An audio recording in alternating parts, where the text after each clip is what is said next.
शायद एक पाकिस्तानी होने के तहत आपका दिल मेरी बातों को तस्लीम करना गवारा ना करे, मगर अगर आज 70 साल बाद भी आप सो रहे हैं तो हमें कौन जगाएगा।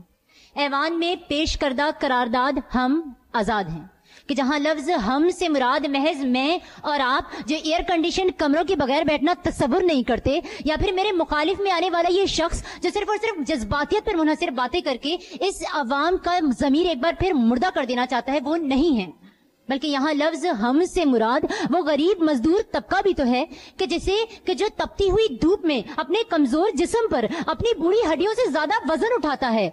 यहाँ लफ्ज हम से मुराद वो सड़कों पर मारे मारे फिरने वाले ख्वाजा सरा भी तो हैं कि जिन्हें कोई पूछने वाला नहीं है। आली वकार आंखें खोलिए, यहाँ लफ्ज हम से मुराद वो कच्ची आबादी में बसने वाले गुरबा भी तो हैं कि जिनकी औलादों को डकैत आए दिन हीरा मंडी में जाकर बेच आते हैं। आली वकार हम से मुराद ये 20 करोड़ अवाम है कि जिसके दुख और तकलीफ अगर आप और मैं सुने तो हमारे कानों से खून बहने लगे, मगर क्योंकि आज 14 अगस्त है तो आइए आजादी आजादी खेलते हैं।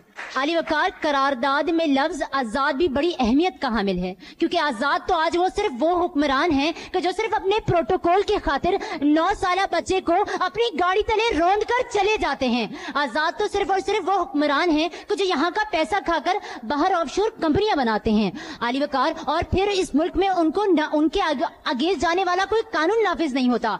आली वकार मैं तो कहती हूँ इस मुल्क के 2 टुकड़े कर दीजिए। आप अपने अमीर तबके की आजादी का जश्न मनाएं, मैं अपने गरीब तबके की बर्बादी का सोग मनाती हूँ।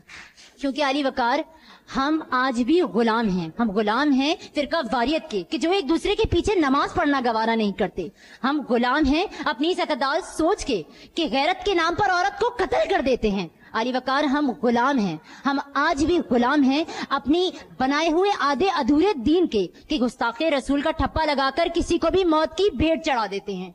इज्जत नफ्स किसी शख्स की महफूज नहीं, अब तो अपने ही निगहबानों से डर लगता है। डंके की चोट पे जालिम को बुरा कहती हूँ, मुझे सूली से न जिंदानों से डर लगता है।